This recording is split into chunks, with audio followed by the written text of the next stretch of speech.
జ్ఞానేనరాంశమథ కర్కశ తర్కతంత్రే సింహాంశమేకమపి తద్వివిధం సమర్చ్య తేన స్వయం తదభవద్ గురురాజయోగాత్ శ్రీమండలీక గురుమండనమాశ్రితోహం. ఏమండి, సాంఖ్యశాస్త్ర యోగశాస్త్రం వాడు ఈశ్వరుని అంగీకరించారన్నారు. ఆయన్ని బోధించేటటువంటిది గ్రంథం ఏమైనా ఉందంటారా? పతంజలి మహర్షి తన యోగ సూత్రాల్లో తస్య వాచక ప్రణవ అనే సూత్రం చెప్పారు. ఆ పరమాత్మని బోధించేటటువంటిది ఓంకారమేనయ్యా. అలాగా. మాండూక్యోపనిషత్తు దీనికోసమే కూర్చుంది. 12 మంత్రాలతో ఉంటుంది. అధిదైవం, అధ్యాత్మం, అధిమాత్రం, విశ్వతేజస ప్రాజ్ఞులు, అలాగే విరాట్ హిరణ్య గర్భ అవ్యాకృతులు, అకార ఉకార మకారములు, వీటికి ఐక్యానుసంధానంతో విశిష్టమైనటువంటి ఒకనొక పరమాత్మ స్వరూపాన్ని బోధిస్తుంది. అది ఆ ఉపనిషత్తుని నిరంతరం మననం చేసి వాడు యోగి చాలా గొప్పవాడవుతాడని ముక్తికోపనిషత్తులో ఈ ఉపనిషత్తుని గురించి ప్రశంసిస్తూ మాండూక్యం ఏకమేవాలం ముముక్షూణాం విముక్తయే అని ఒక వాక్యం ఉంది. ముక్తికోపనిషత్తులో ఉంది ఇది వాక్యం. దాంట్లో ముముక్షువులకి మోక్షసిద్ధి కోసమని మాండూక్యం ఒకటి చాలురా అన్నారు. అలాంటిది దానికి ప్రణవం అన్నారు. లేదు, ప్రణవంతో బోధించేటటువంటి ఉపనిషద్వాక్యాలు కూడా ఈశ్వరుని బోధించేవే. ఓమితి బ్రహ్మ ఓమితి ఇదగం సర్వం అంటోది శిక్షాధ్యాయం. ఇదం సర్వం ప్రదృశ్యమానం జగత్, ఈ జగత్తంతా కూడా ఓంకారమే. ఓంకారం కంటే అతిరిక్తం కాదు, బ్రహ్మ కంటే అతిరిక్తం కాదన్నట్టుగా ఓంకారం కంటే కూడా ఇది అతిరిక్తం కాదు అని చెప్పింది. అలాంటిది ఉంది శాస్త్రం. నిరంతరం ఓంకారాన్ని ఎవరైతే జపిస్తారో, నిరంతరం మననం చేస్తారో, అలాంటి వారు కోటి సూర్య సమంతేజో ధ్యాయేత్ ఆత్మ నిర్మలం. కోటి సూర్య సమమైనటువంటి తేజస్సును వాడు పొందుతాడు, అవకాశం ఉంటుంది. చాలా గొప్ప విషయం అని మాండూక్యాన్ని గురించి వర్ణిస్తూ ఓంకారం ఆయన్ని పరమాత్మని గురించి బోధిస్తుంది అని చెప్పారు. తర్వాత ఆ ఈశ్వరుణ్ణి ధ్యానం చేయటం చేత వీడికి సమాధికి సంబంధించిన విఘ్నాలు ఏదైనా ఉంటే అవన్నీ కూడా తొలగిపోతాయన్నారు. వ్యాధి స్థాన సంశయ ప్రమాద ఆలస్య అవిరతి భ్రాంతి దర్శన అలబ్ధ భూమిక అనవస్థితత్వాన్ని చిత్త విక్షేపాస్తేంతరాయా అనే సూత్రంలో మాట్లాడుతూ పతంజలి మహర్షి వ్యాధులు ఉండవు వాడికి. వ్యాధి సమాధికి విఘ్నం. వాడు అసలు నడుము ఇలా పెట్టలేడు, నడుము నొప్పి అదో వ్యాధి వాడికి. సమంకాయ శిరోగ్రీవం అని అన్నాగా మనం, నడుము ఏకాకారంగా అట్లా ఉండాలి. నడుము నొప్పి వాడు ఎలా ఏం కూర్చుంటాడు? వాడు దగ్గుతూ ఉంటాడు, ఏదో చికాకులు అనుభవిస్తూ ఉంటాడు, శిరోవేదన తలకాయ నొప్పిగా ఉంటుంది, ఏదో మరొకటి. ఇవన్నీ ఉండవు. ఆ యోగికి నిరంతరం యోగమయం శరీరం, వాడి శరీరం యోగమయంగా ఉంటుందన్నమాట. తర్వాత అకర్మణ్యత్వం ఏదైనా చెప్పారనుకోండి, చూస్తా అంటాడంతే. అంతేగాని చురుగ్గా అయ్యో తప్పకుండా చేస్తానండి అండ్ అదొక మాంద్యం. ఇది కూడా సమాధికి ప్రతిబంధకం. మనకి అలా ఉండకూడదు మనిషి ఎప్పుడు కూడాను. సంశయం, ప్రమాదం, ఇలాగా కొన్ని విఘ్నాల గురించి చెప్పారు. ఈ విఘ్నాలన్నీ కూడాను ఎలా పోతాయి అంటే ఈశ్వర ధ్యానం వల్ల పోతాయన్నారు పతంజలి మహర్షి. తరువాత మాట్లాడుతూ, సరేగానండి నాకు ఒక విషయం చెప్పండి. ఏమిటడిగా, మనస్సు సుప్రసన్నంగా ఉండటానికి ఏం చేయమంటారు నన్ను? దాని గురించి ఒక్క విషయం చెప్పండి అంటే వారు సూత్రం రాశారు. మైత్రీ కరుణాముదిత ఉపేక్షాణం సుఖదుఃఖ పుణ్యాపుణ్య విషయాణం భావనాత చిత్తప్రసాదనం అన్నారు. లోకంలో కేవలం సుఖం అనుభవించే వాళ్ళు మహాత్ములు కొంతమంది ఉన్నారు. దుఃఖమే అనుభవిస్తూ ఉంటారు కొంతమంది ఎప్పుడు కూడా. దీనికి కారణం పుణ్యం చేసిన వాళ్ళకి సుఖం ఉంటుందని, పాపం ఆచరించిన వాళ్ళకి దుఃఖం ఉంటుందని లోకంలో మనం చెబుతూ ఉంటాం. ఇవి చూసి నేను చాలా పుణ్యం చేశాను అంతేత సుఖంగా ఉన్నాను అని కొంతమంది కొంచెం గర్వంగా అహంకారంగా ఉండొచ్చు. కొంతమంది నా కర్మ, ఏ జన్మలోనో పాపం చేశాను, అందుకోసం దుఃఖం అనుభవిస్తున్నాను పాపం వాళ్ళు కిందులై ఉంటారు పాపం. ఇది కదా లోకరీతి. కానీ మనం ఇలా అనుకోకూడదు. ఈ రెండింటికి తల్లకిందులుగా వేదాంత శాస్త్రం చెబుతుంది. నువ్వు సుఖం అనుభవిస్తున్నావు అంటే అర్థం ఏంటి చెప్పమంటావా? నీ పుణ్యం ఖర్చు అయిపోతుంది అని దానికి అర్థం అనమాట. అంతే కదండి. లైట్లు వేసుకున్నాం, వేసవికాలం తాపంగా ఉందని ఫ్యాన్లు వేసేసుకున్నాం, ఫుల్గా మొత్తం అని పెట్టేశాం, రీడింగ్ తిరిగిపోతుంది, డబ్బులు కట్టాలి, రేపొద్దున డబ్బులు అయిపోతున్నాయి. అంతే కదా. అట్లాగే స్వర్గలోకంలో పుణ్యం అనుభవించిన వాడికి పుణ్యం ఖర్చు పెట్టేసుకుంటున్నాడు. అందుకని మహాత్ములు ఎవరు కూడాను స్వర్గలోకంలో వెళ్ళి అక్కడ పుణ్యం అనుభవించడం కోసం అని తపస్సు చేయరు. ఆ తపస్సుకి అది ప్రయోజనం కాదు.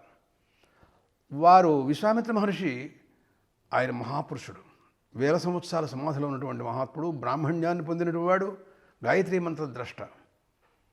యజ్ఞం చేస్తుంటే విగ్రహం కలిగితే దశరథ మహారాజు గారి దగ్గరికి వచ్చి రాముని పంపించమని అడిగాడు.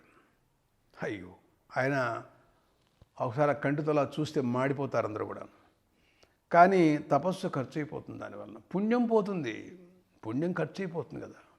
అందువలన పుణ్యాన్ని ఖర్చు పెట్టేసుకుంటున్నాడు, సుఖం అనుభవిస్తున్నాడు అంటే వాడి పుణ్యం ఖర్చు అయిపోతుంది అని దానికి అర్థం. అది తెలియట్లే. వాడు చాలా గొప్ప అనుకుంటున్నాడు, నేను సుఖం చాలా గొప్పవాడిని అని వాడు అనుకుంటున్నాడు. దుఃఖం అనుభవించేవాడు నాడు చూసారా, కిమహగం సాధన కర్మం అంటుంది తైత్రీయోపనిషత్. దుఃఖం అనుభవించేవాడు వాడి జన్మలో ఎదుర్కొన్నటువంటి పాపాలని కూడా వాడికి పోతాయి దాంతో. ఆ విషయంలో మాట్లాడుతూ వీరంటారు, మైత్రి కరుణ రెండూ పెట్టమన్నారు. దుఃఖం అనుభవిస్తున్నారనుకో, నువ్వు కూడా వాళ్ళతో పాటు దుఃఖం అనుభవిస్తున్నట్టుగా వెళ్ళి ఓదార్చు. అయ్యో పాపం, కష్టం వచ్చిందా. నీ కష్టం వస్తే ఎలా ఉంటుంది, ఎంత ఏడుస్తుంటుంటావు. అవతల వాళ్ళు కూడా అలాంటి వాళ్ళే కదా. అలాంటి దయ నీకు మనసులో ఉండాలి. తర్వాత పుణ్యపురుషులు వచ్చారనుకోండి, వాళ్ళు ఆనందంగా ఉన్నారనుకోండి, చాలా సంతోషం అండి, మీ పుణ్యం గొప్పది అని అలాంటి భావమే నీకు ఉండాలి. కానీ ఏంటి వీళ్ళకు ఉండేది ఎక్కడ అని అసూయ కానీ ద్వేషం కానీ వాళ్ళ పట్ల చూపించడం కానీ మానసికంగా భావించడం కానీ నీకు పనికిరావు. వీటి వలన చిత్తం సుప్రసన్నం కావాలి నీకు. నీ మనస్సు దేన్ని వ్యతిరేకిస్తూ ఉంటుందో దాన్ని నువ్వు అరికట్టుకునేటువంటి భావం నీ మనసులో పెట్టుకోవాలి. అలా క్రమంగా అలా చేసినట్టయితే చిత్త మాలిన్యం పోతుంది, చిత్తం సుప్రసన్నంగా ఉండేటువంటి అవకాశాలు ఉంటాయి. ప్రసన్నత, వాళ్ళ దవ్యం వాళ్ళు ఖర్చు పెట్టుకుంటున్నారు, పుణ్యం అనుభవిస్తున్నారు, నీకేం బాధ. వాళ్ళు 10 వ్యాన్లు వేసుకుంటున్నారండి, ఇంటి నిండా ఏసీలు తిరుగుతున్నాయి, వాళ్ళ కరెంటు వాళ్ళు ఖర్చు పెట్టుకుంటున్నారు, వాళ్ళు డబ్బు కట్టుకుంటున్నారు, నీకేంటి బాధ దానివల్ల? సంతోషం అండి, మీరు అదృష్టవంతులు, మీ పుణ్యం గొప్పది, ఆహా ఆనందం సంతోషం అని. ఏం పోయింది, నీ డబ్బులు ఏమైనా ఖర్చు అయినాయా? ఈ మాట మాట్లాడితే నీకేమైనా నోటి ముత్యాలు రాలిపోయినాయా అంటుంటారు చూడండి. మంచి మాట చెబితే ఏం పోయింది.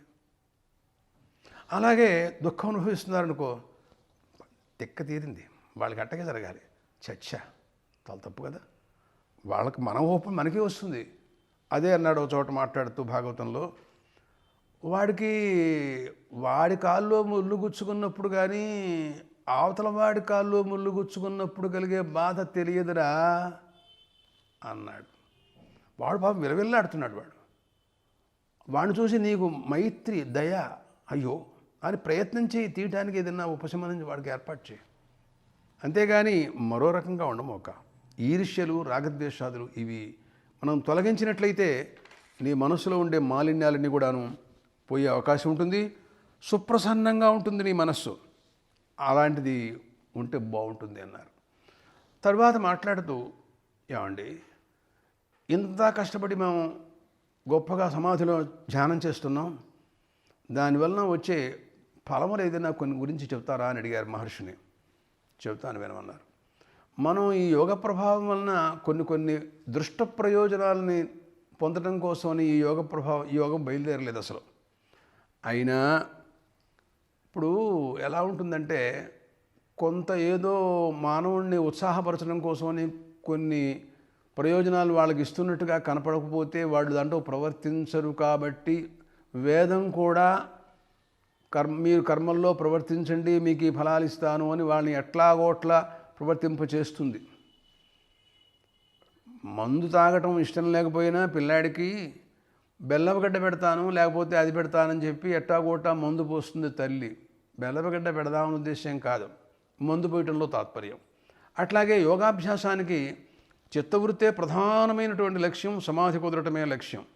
కానీ మధ్య మధ్యలో కొన్ని ప్రయోజనాలు కూడా వస్తూ ఉంటుంటాయి. వాటిని గురించి కూడా మాట్లాడదలుచుకున్నారు పతంజలి మహర్షి.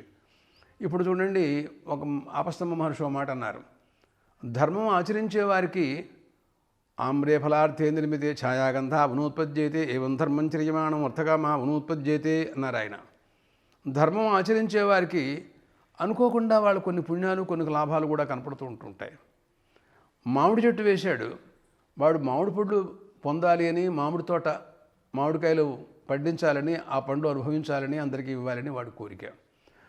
కానీ వాడికి ఆ చెట్లు పండినప్పుడు మధ్య మధ్యలో ఆకులు రాలిపోవటం, ఆ చేనంతా కూడా చెత్తగా తయారవటం కూడా జరుగుతూ ఉంటుంటుంది. వాడు తర్వాత వసంత ఋతువులో పూలు పూస్తాయి, మామిడి పూత. దానికోసం కోకిళ్ళు వచ్చి కూతలు కూస్తుంటుంటాయి. కోకిళ్ళు కూతలు కూస్తాయి, పూలు పూస్తాయి, ఆకులు రాలుతాయి. మరేమో మామిడి చిగుళ్ళు ఎర్రగా ఉంటాయి, బాగుంటుందో చూడటానికి, అందుకోసం పెట్టాడు ఆవాడు. ఇవి అనుకోకుండా వస్తూ ఉంటాయి. వాడు అనుకున్న ధ్యేయం ఏమిటంటే మామిడి పళ్ళే వాడికి రావటం. ఇదంతా మామూలు జరుగుతూ ఉంటాయి. అలాగే నువ్వు పుణ్యం చేస్తుండే వాడికి ఏవో కొన్ని ఉపయోగాలు, కొన్ని లాభాలు వస్తుంటుంటాయి. అవి చూసి నువ్వు విర్రవేగమోక నీ ధ్యేయం ఏమిటో, నీ లక్ష్యం ఏమిటో చూసుకుంటూ ఉండు. అలాగే యోగాంగం వలన మనకు సిద్ధించేది ఏమిటంటే చిత్తవృత్తి నిరోధం. యోగి అది ప్రధానమైనటువంటి లక్ష్యం. ఆయన నువ్వు అడుగుతున్నావు కాబట్టి నేను చెబుతున్నాను అన్నారు ఆయన. ఆయన అన్నారు, సూర్యే భావజ్ఞానం సూర్య సంయమాతు అన్నాడండి. సూర్యుడు ఎందు ధ్యానధారణ సమాధులు పెట్టమన్నాడు. నిరంతరం అలాగా ఉంటుంటాడు వాడు. అలా చేసినట్టయితే వాడికి చతుర్దశ భువనాల లోకాల్లో ఏ పదార్థాలు ఉన్నాయో తెలుస్తాయిటండి వాడికి. ఓఆర్ ఎక్కడైనా చెప్పేస్తాడు వాడు. తర్వాత చంద్రే తారావ్యూహ జ్ఞానం, చంద్రుడు ఎందు ధారణా ధ్యాన సమాధులు పెట్టమన్నాడు. వాడికి నక్షత్రాలు ఎన్నున్నాయి, వాట్ల స్వరూపాలు ఏమిటి, అసలు ధ్రువమండలం ఎక్కడుంది, సప్తఋషి మండలం ఎక్కడుంది, ఏ నక్షత్రానికి ఏం పేరు, అవన్నీ కూడా చెప్పేస్తాడు. అలాగా మూర్ధ జ్యోతిష సిద్ధ దర్శనం, శిరఃకపాలం దగ్గరికి వచ్చి సుషుమ్నా నాడి ఆగుతుంది. అది మూలకందంలో ఆవరించుకుని వేసి ఉంటుంది. అక్కడి నుంచి వెళ్ళే మూలాధారం, స్వాధిష్టానం, మణిపూరం, అనాహతం, విశుద్ధం, ఆజ్ఞాచక్రం దాటి కపాలంలోకి వెళ్ళి అక్కడ ఉంటుంది. దాని రంధ్రంలో సమస్త భూతాలు ఉన్నట్టుగా భావన చేయాలి వీడు. అలా చేసినట్లయితే ప్రపంచంలో సిద్ధులు ఉంటారు కొంతమంది. వాళ్ళు ఎక్కడెక్కడ ఉంటున్నారు, ఎక్కడ తిరుగుతున్నారు, ఫలానా ఆయన ఫలానా చోట తిరుగుతున్నాడని తెలుస్తుంది నీకు. అది చెబుతాడు ఆయన. ఆ తర్వాత మరొక రహస్యం, స్థూలభూతేషు ఆకాశాదిషు తన్మాత్రాదిషు భావన. అలా అది చేసినట్టయితే, అంటే స్థూల పంచభూతాలు పృథివీ జప తేజో వాయువు ఆకాశాలు, వాట్ల యందు, అలాగే తన్మాత్రలు, వాటికి ముందు కారణంగా ఉన్నటువంటి పంచతన్మాత్రలు, వాట్ల యందు ధారణాధ్యాన సమాధులు చేసినట్టయితే అణిమాది సిద్ధులన్నీ లభిస్తాయి అన్నాడండి. అణిమ, మహిమ, లహిమ, గరిమ, ప్రాప్తి, ప్రాకామ్య, మిషత్వం, వశత్వం, చాష్టభసిద్ధ అంటుంటామే. మనిషి చిన్నవాడైపోతాడు. మన ఆంజనేయ స్వామి జానకిని వెతకడంలో లంకలో ఒక పిల్లి వేషంలో పిల్లిగా ఉన్నాడు మనిషి. ఆ తర్వాత అవసరం వచ్చినప్పుడు పెద్ద మడి అంత అయిపోతాడు మనిషి. అలాంటి శక్తులన్నీ కూడాను వాళ్ళకి సిద్ధిస్తాయి. వాళ్ళ అలాంటి ఒకానొక ఆకాశగమనంలో వెడుతూ అందరితో కూడా చూస్తారు. ఆంజనేయ స్వామి ఇంత సముద్రాన్ని గోష్పదీకృత వారాశం వశకీకృత రాక్షసం రామాయణ మహామాలారత్నం వందే నిలాత్మనం. ఆయన దృష్టిలో సముద్రం అంతా కూడా గోష్పాదంలాగా అయిపోయిందంతే. అవలీల 3 నిమిషాల్లో దాటాడు. మధ్యలో మార్గమధ్యంలో ఎవరొచ్చినా కూడా అడ్డు పెట్టలేదు, కొట్టేసాడు అందరినీ కూడాను. ఆ శక్తులన్నీ యోగ ప్రభావం వల్ల కలుగుతుంటుంటాయి. అలాంటిదన్నమాట. తర్వాత ఇంకా సిద్ధులు ఎవరెవరు ఉంటారో కూడా కనపడతాడు. తనకు పెడుతుంటే గమనానికి నిరోధం కలుగుతోంది.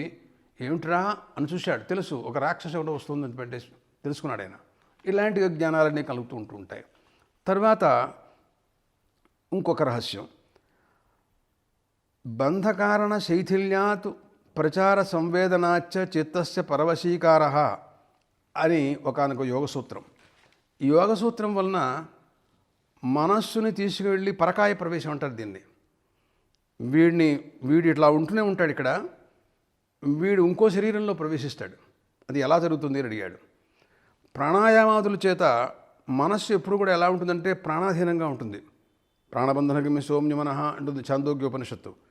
ప్రాణాన్ని అధీనంలో ఉంటుంది. ప్రాణాన్ని కనుక మనం అరికెట్టాను రేచక పూరక కుంభకాలతో ప్రాణాన్ని బిగించేసావు అనుకో, నువ్వు బిగిస్తే మనస్సు కూడా బద్ధమైపోతుంది, కదలదు మెదలదు, అంతే అట్లా కట్టేసినట్టు అయిపోతుంది అనమాట.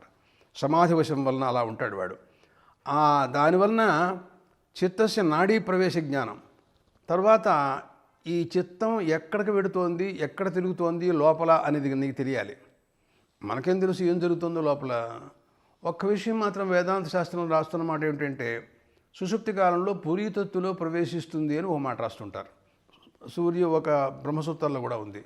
పురీతత్తుని ఒక నాడి ఉంటుందని, ఆ నాడిలో ప్రవేశిస్తుందని చిత్తం చెప్తారు.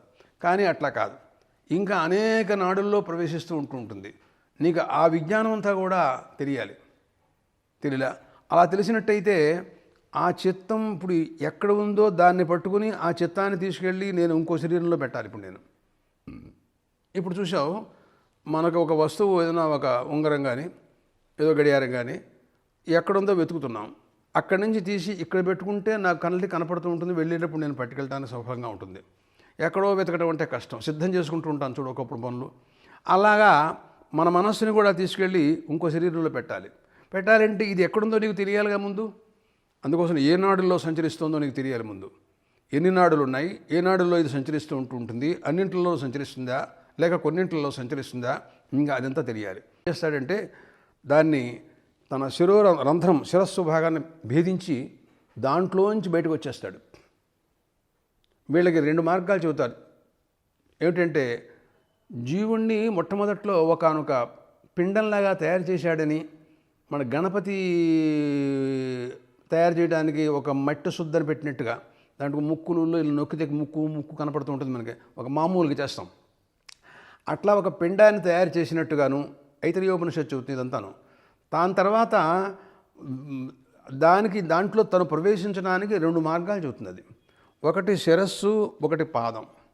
పాదంలోంచి ప్రాణవాయువును ప్రవేశిస్తాట, శిరస్సు నుంచేమో ఆత్మచైతన్య జ్యోతిస్సు ప్రవేశిస్తుందని ఈ 2 మార్గాలు చెబుతాడు. అట్లాగే యోగాభ్యాస బలం వలన వెళ్ళేటప్పుడు సుషుమ్నా నాడి నుంచి బ్రహ్మరంధ్రం భేదించుకుని సూర్యమండలంలోకి వెళ్ళిపోతారు. కాబట్టి ఈ బ్రహ్మరంధ్రం భేదించుకుని వీడు బయటకు వస్తాడు యోగి వచ్చి మళ్ళీ అవతల ఒక శరీరంలో ప్రవేశిస్తాడనమాట. దీనికి మత్స్యేంద్రుడని ఒకనొక యోగీశ్వరుడు ఉన్నట్ట. శంకర విజయ గ్రంథంలో వ్యాఖ్యాత రాశాడు. ఆయనకి ఒక శిష్యుడు ఉన్నాడు, గోరక్షకుడని వాడి పేరిట. వాడితో చెప్పాట, ఒరే నేను ఒక మహారాజు గారు ఎవరో పోయినాడు, ఆయన శరీరంలో ప్రవేశించి రాజ్య పరిపాలన చేయాల్సినటువంటి అవసరం ఏర్పడింది, నా శరీరాన్ని కాపాడుతూ ఉండు అని చెప్పి యోగ ప్రభావం చేత తన శరీరంలోంచి తన చిత్తాన్ని తీసేసి వాడి శరీరంలో ప్రవేశించి ఆ రాజుగా తను వ్యవహరించి రాజ్యం చేశాడని ఒక కథ రాశాడు ఆయన.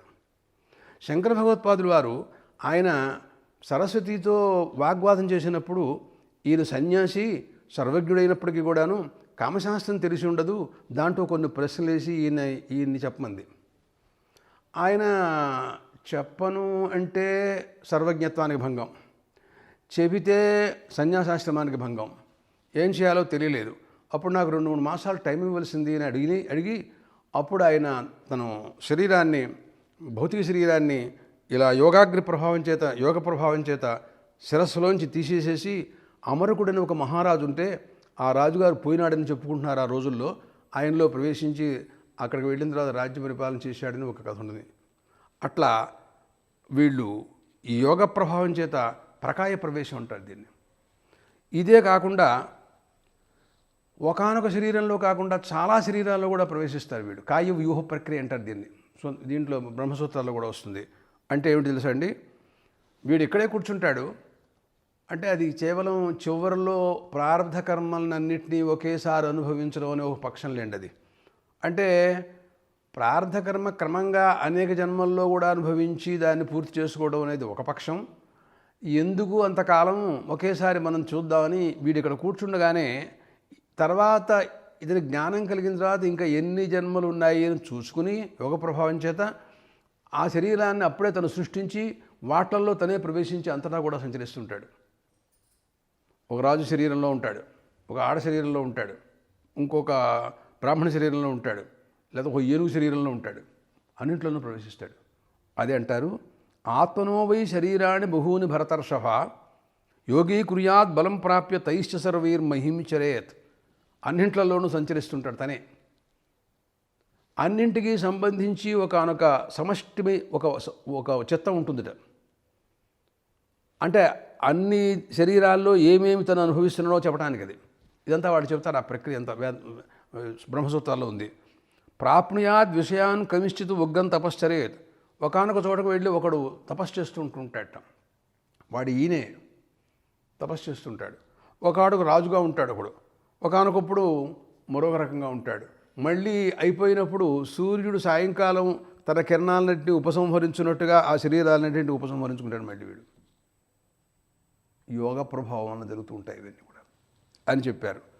అలాగే శంకర భగవత్పాదులు కూడాను మనం అనుకున్నాం కదా అమరుడుగా శరీరంలో ప్రవేశించారని, అదొకటి. తర్వాత మన శరీరంలో యోగ ప్రభావం ఉదానం అనే వాయువు ఉంది. ఈ వాయువు ఇంచుమించుగా మీకు దీనికి ఒక సూత్రం రాశారు. ఉదాన జయాత్ జలపంక కంటకాదిషు అసంగత ఉత్క్రాంతిశ్చ అని సూత్రం రాశారు. నాసికాగ్రం దగ్గర నుంచి శిరః పర్యంతం సంచరిస్తూ ఉంటుంది. దాని యందు ధారణాధ్యాన సమాధులు నువ్వు పెట్టినట్టయితే వాడేమవుతాడంటే మనిషి తేలికైపోతాడు. జలం మీద మునిగిపోకుండా అలా పై నడుస్తూ ఉంటాడు వాడు. చూచి ఆశ్చర్యపోతుంటారు అందరూ కూడాను. ముళ్ళకంప మీద ముళ్ళు గుచ్చుకోకుండా ముళ్ళ మీద అలా వెళ్ళిపోతుంటుంటాడు వాడు. తర్వాత బ్రహ్మరంధ్రాన్ని భేదించుకుని వాయులోకం బయటికి వెళ్ళిపోతానికి కూడా అవకాశాలు ఉన్నాయి వాడు. అలాంటివన్నీ చేస్తాడు. మరొక సూత్రంలో మాట్లాడుతూ వారు అన్నారు కాయాకాశయో సంబంధ సంయమాత్ లఘుదూల సమాపత్తేశ్చ ఆకాశగమనం.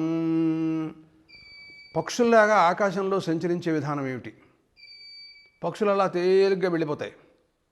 యోగి కూడా అలా వెళ్ళిపోతుంటుంటాడు. ఇక్కడ బయలుదేరినవాడు ఆంజనేయ స్వామి ఏమిటి ఎక్కడో మహేంద్ర పర్వతం మీద బయలుదేరాడు, అమాంతంగా త్రికూట పర్వతం మీదకి వచ్చి వాలాడు లంకలో. తెలియలా కాయాకాశయో సంబంధ సంయమాత్. ఈ శరీరంలో కొంత ఆకాశం ఉంటుంది, ఖాళీ ప్రదేశం. దానికి దీనికి ఉండే సంబంధం అసలు ఆకాశం నీకు కనపడదే. అటువంటి దాంట్లో నువ్వు ఏం చేయాలంటే ధ్యాన సమాధులు చేయాలట. ధారణ, ధ్యానం, సమాధి. అలా చేసినట్టయితే వాడు ఆకాశంలో పక్షిలాగా అలా ఎగిరిపోతూ ఉంటుంటాడు. ఇంకోటి మనకి ఒక సాలి పురుగు, అది గూడులాగా రెండు గోడలకి మధ్యలో అలా పెట్టి పైన సంచరిస్తుంది. సన్నగా ఉంటుంది, దాని మీద కూడా నడుస్తాడు వీడు. అలాంటిది కూడా సాధ్యమవుతుంది. సూర్యకిరణాలతో పైకి వెళ్ళిపోతాడు, ప్రపంచమంతా సంచరిస్తూ ఉంటుంటాడు. అలాంటివన్నీ కూడా చేయటానికి యోగ ప్రభావం వల్ల ఇవన్నీ కూడా చేస్తుంటాడు. ఇవన్నీ దృష్టిలో పెట్టుకుని చెప్పినటువంటి శాస్త్రం కాదు, కానీ మనకి కొంత ప్రపంచంలో ప్రవృత్తి కలగడం కోసమని తెలియలా అలాంటిదిగా ఉందన్నమాట. తర్వాత మాట్లాడుతూ ధ్రువే తద్గతి జ్ఞానం అన్నాడండి. ధ్రువమండలంలో వీడు ధ్యానధారణ సమాధులన్నీ చేయాలి. చేసినట్లయితే అది ఎక్కడ ఉంటుంది ఏమిటి ఆ ధ్రువమండలం, అవన్నీ కూడా వీడికి ప్రత్యేకంగా తెలిసే అవకాశాలు ఉన్నాయి. మరొకటి సమాన జయాత్ ప్రజ్వలనం. సమానమనేటటువంటి వాయువు ఉంది, అది హృదయం దగ్గర నుంచి నాభి మధ్యలో ఉంటుందిట. దాని చుట్టూరా వాయువు ఆవరించి ఉంటుంది. అక్కడ నాభి సమీపంలోనే జఠరాగ్ని ఉంటుంది, అది ప్రజ్వలిస్తూ ఉంటుంది. ఆ ప్రజ్వలిస్తూ ఉంటున్న దానికి చుట్టూరా ఉండేటువంటి వాయువు ఉందే, ఈ శరీరంలో అంతటా కూడా వాయువు వ్యాపించి ఉంటుంది కదా, దాన్ని అంతటినీ కూడాను వీడు పట్టేయాలి, స్తంభింపజేయాలన్నమాట. కదలనివ్వకూడదు వాయువుని. కదలనివ్వకుండా చేసినప్పుడు ఆ అగ్ని దానికి పైన ఆవరణ లేదు కాబట్టి అమాంతంగా లేచిపోతుంది అది. ఇప్పుడు మనం మంట మండుతున్నప్పుడు ఒక చాటతో జ్వాలని పైకి లేకుండా ఆపామనుకో ఆగినట్టుగా ఉంటుంది. ఆ చాట తీసేసామనుకో పైకి వెళ్ళిపోతూ ఉంటుంది. అలాగే అగ్నిజ్వాల కూడా అలా పైకి వచ్చేస్తే అప్పుడు శరీరం కాలిపోతుంది. సతీదేవి యోగాగ్ని చేత శరీరాన్ని దాహం చేసుకుంది అని మనం పురాణంలో దక్షయజ్ఞంలో మనం వింటుంటాం కదా. అలాంటి శక్తి సామర్థ్యాలన్నీ కూడాను దానికి వాళ్ళు చెబుతూ ఉంటారు అన్నమాట. తర్వాత మరొక విషయం మాట్లాడుతూ వారు ఏమన్నారంటే ధ్రువగతి, ధ్రువ నక్షత్రం ఎక్కడుంటుందో ఏమిటో ధ్రువుడు యందు ధారణా ధ్యాన సమాధులు చేయమన్నాడు. అంటే నక్షత్రాల్లో కల్లా ధ్రువ నక్షత్రం చాలా గొప్పది. మనకి ధ్రువోపాఖ్యానంలో భాగవతంలో ధ్రువుడు తపస్సు చేస్తే పరమాత్మ అనుగ్రహం కలిగితే శ్రీ మహావిష్ణువు నువ్వు ధ్రువ నక్షత్రంలాగా శాశ్వతంగా ఉండిపోతావని అనుగ్రహించాడని భాగవతంలో ఉంది.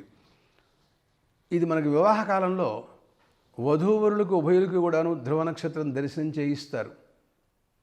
ఆ పెళ్లి కూతురికి పెళ్లి కొడుకుని అక్కడ అంటారు ఉదితేషు నక్షత్రేషు.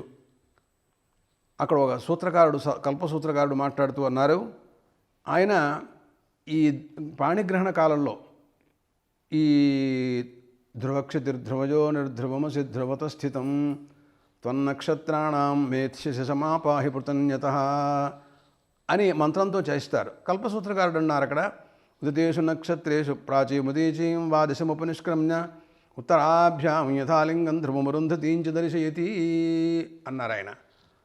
ఆ వధూవరుల చేత ధ్రువ నక్షత్రం చేయిస్తారు. ఉత్తర పక్క ఉంటుంది అది.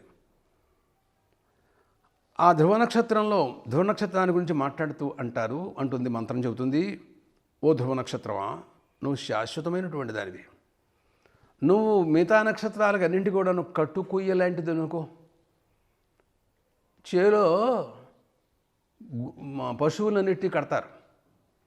దాంట్లో మధ్యలో ఒకనొక మేకు శంకు పెట్టి దాన్ని తాడు కట్టి చిన్నతనం తాడుతో చుట్టూరా పశువులన్నింటినీ కడతారు. అవన్నీ దాని చుట్టూ తిరుగుతూ ఉండవలసిందే.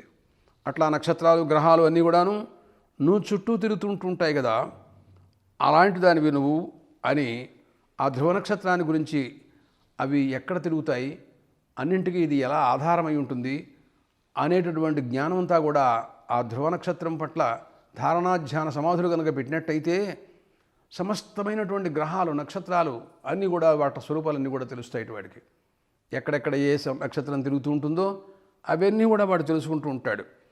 దీనికి మనకి స్వాధ్యాయ బ్రాహ్మణం సంధ్యాకాలంలో ధ్రువ దర్శనం చేయమని ఒక మాట చెప్పింది. సాయంకాల సంధ్యావందనానంతరం ధ్రువమండలంలో బ్రహ్మోపాసన చేయమని చెప్పింది. అక్కడ అంటుంది ధ్రువస్తమసి ధ్రువస్యక్షితమసి త్వం భూతానామధిపతిరసి త్వం భూతానాగుశ్రేష్ఠోసి త్వాం భూతాన్యుపర్యావర్తంతే నమస్తే నమః సర్వంతే నమో నమః శిశుకుమారాయ నమః అని అంటుందండి. ఓ ధ్రువ నక్షత్రమా, వాడు ఉత్తర దిక్కుగా సంధ్యావందనానంతరం ఉత్తర దిక్కుగా ఉండాలి, తిరగాలి. అక్కడ కనపడుతుందన్నమాట. ధ్రువమండలాన్ని చూస్తూ శింశుమారు రూపంతో దాన్ని ధ్యానం చేయమన్నాడు. శింశుమారు అంటే అంతకుముందు మంత్రంలో కూడా శిశువుల్ని హింసించి పీడించి తినేసేటటువంటి కనుక మొసలి ఆ రూపమైనటువంటిది, అంటే ఒక భయంకరమైనటువంటి అపమృత్యువుని ఇచ్చేటటువంటి స్వరూపం అది. మొసలి పట్టేస్తే ఇంకేం గజేంద్రుడు కూడా ఏం చేయలేకపోయినాడు కదా. ఆ రూపంతో ఆ రూపం పట్ల బ్రహ్మభావన చేయమని చెబుతుంది అంతకుముందు. దాని గురించి మాట్లాడుతూ ఇక్కడ అంటారు, నువ్వు శిశుమారగ్రహ రూపంతో ఉండేటటువంటి ఒక సుమారగ్రహం ఒక బాలరూపం తాలిస్తే ఒక పిల్లవాడులాగా తయారైతే అది ఎలా ఉంటుందో అలా ఉంటుంది ఆ ధ్రువ నక్షత్రం అక్కడ అని చెబుతుంది తైత్రేయం స్వాధ్యాయ బ్రాహ్మణం మాట్లాడుతూ. ఒక పిల్లవాడి ఆకారంలో ఆ నక్షత్రం అక్కడ ఉంటుంది. అది నువ్వు ఆకాశంలో ఉంటుంటావు. నీ నివాస స్థానం చాలా గొప్పది. నువ్వు సమస్త ప్రాణవర్గానికి నువ్వు అధిపతివి కదా. సమస్త భూతాల్లో నువ్వు చాలా ఉత్తమోత్తమైనటువంటి దానివి. నిన్ను చుట్టూరా అందరూ కూడా తిరుగుతూ ఉంటుంటారు. నీకు నమస్కారం చేస్తున్నాను అని మనం గనక ఆ సాయంత్రం ఆ ధ్రువమండలంలో బ్రహ్మోపాసన చేసినట్టయితే అపమృత్యు మనకు ఉండదు. అని అంటుంది. మరొక సందర్భంలో అక్కడే మాట్లాడుతూ అపమృత్యు రాహిత్యాని కోసమని అక్కడే ప్రసంగంలో ఏమనుందంటే ధ్రువక్షితి భూః ప్రపంచే భువః ప్రపంచే స్వః ప్రపంచే అని అంటూ దాని గురించి మాట్లాడుతూ ఈ ధ్రువోపాసన చేసిన వాడికి సాయంకాలం పూట ఉత్తర దిక్కును తిరిగి వాడిని ఆ ధ్రువమండలం పట్ల ధారణాధ్యాన సమాధి అష్టాంగ యోగాల్లో ఆ 3 సమాధులు చేసినట్టయితే వాడికి అపమృత్యు అనేటటువంటిది ఉండదు. నాగ్నము ప్రమీయతే నాప్సు ప్రమీయతే నానపత్య ప్రమీయతే లగ్భాన్నో భవతి. ఎన్నడూ కూడా వాడికి అపమృత్యు అనేటటువంటిది రాదన్నాడండి.